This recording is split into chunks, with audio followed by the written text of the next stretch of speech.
Ang Tinig ng Panalangin ay ang lingguhang serye ng sundalo ng panalangin ng Salt and Light On. Tayo'y magdalanginan, ipapanalangin namin kayo at ipanalangin nyo rin kami. Ama naming Diyos, naway ang kalooban mo lamang ang siyang maghari sa sangkalupaan, hindi ang kalooban ko, kundi ang kalooban mo ang mangyari. Ang kalooban mo ang siyang maging kalooban ko dito sa lupa para lang sa langit. Sa makapangyarihang pangalan ni Jesus. Amen. Nalaman natin sa Roma Kabanata 1 ang lahat ng mga lugar na pinuntahan ni Pablo sa kanyang pagmiministeryo at ang kanyang layunin kung bakit siya patuloy na nagsisikap upang ibahagi ang kaharian ng Diyos sa mga hintil. Ipagpatuloy natin ang pagsasaliksik at pagdinilay-nilay sa salita ng Diyos patungkol sa Roma Kabanata 8. Nakapaloob sa kabanatang ito ang tungkol sa pamumuhay sa Espiritu at ano nga ba ang magandang maidudulot nito sa atin. Dahil sa ating pakikipag-isa kay Kristo, sa pamamagitan ng ating pananampalataya ay hindi na tayo hahatulan ng Diyos Ama. Dahil si Kristo ay sumasa atin, kaya tayo'y naging matuwid sa paningin ng Diyos. At sa pamamagitan ng kanyang banal na Espiritu, tayo ay ginabayan nito patungo sa bagong buhay. Pinalaya tayo ng Diyos mula sa kasalanan at kamatayan. Ang pagsunod sa hilig ng laman ay naghahatid lamang sa atin sa kamatayan. Ngunit ang pagsunod sa Espiritu ay nagdudulot ng buhay at kapayapaan. Kaya nga, kapag itinutuon natin ang ating mga pag-iisip sa mga hilig ng laman, tayo'y nagiging kaaway ng Diyos.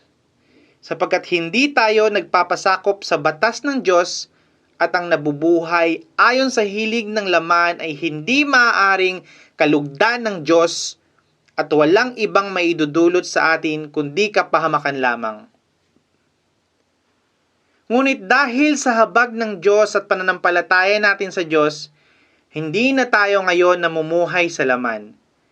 Bagkus tayo'y namumuhay na ngayon sa Espiritu. Kaya tayo'y itinuring na ng Diyos na matuwid dahil sa pakikipag-isa natin kay Heso Kristo.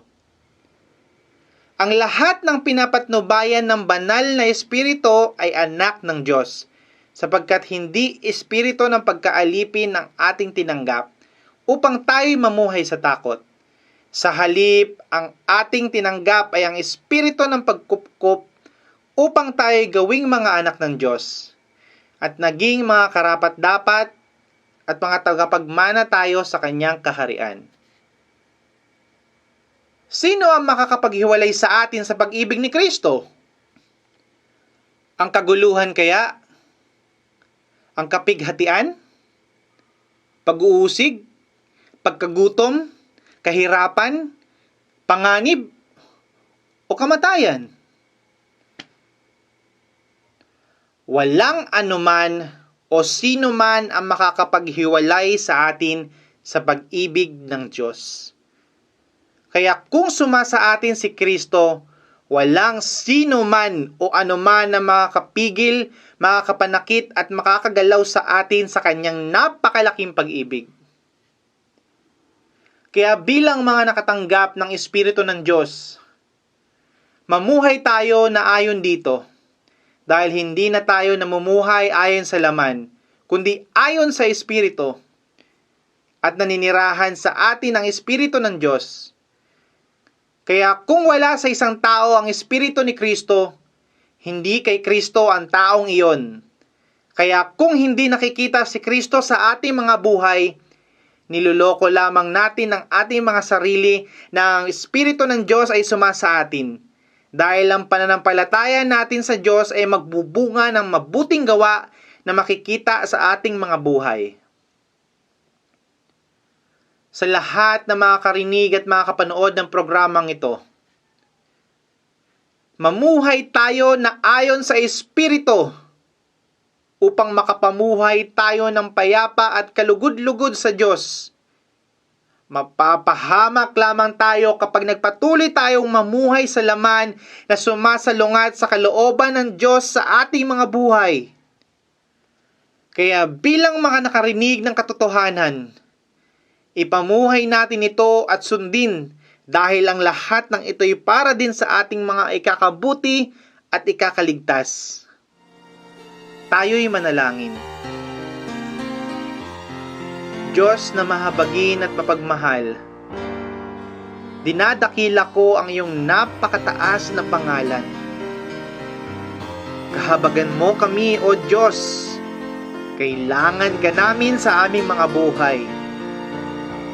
Tulungan mo kaming pahalagahan ang mga bagay espiritual at mamuhay ayon dito. Tulungan mo kami, O Diyos, na hindi makiayon sa makamundong mga gawain at pamumuhay na magdudulot lamang sa amin ng kapahamakan. Amen. Samahan niyo ako sa susunod na linggo upang muling pag-aralan ang salita ng Diyos. Ako si Mateo, ang inyong sundalo sa panalangin.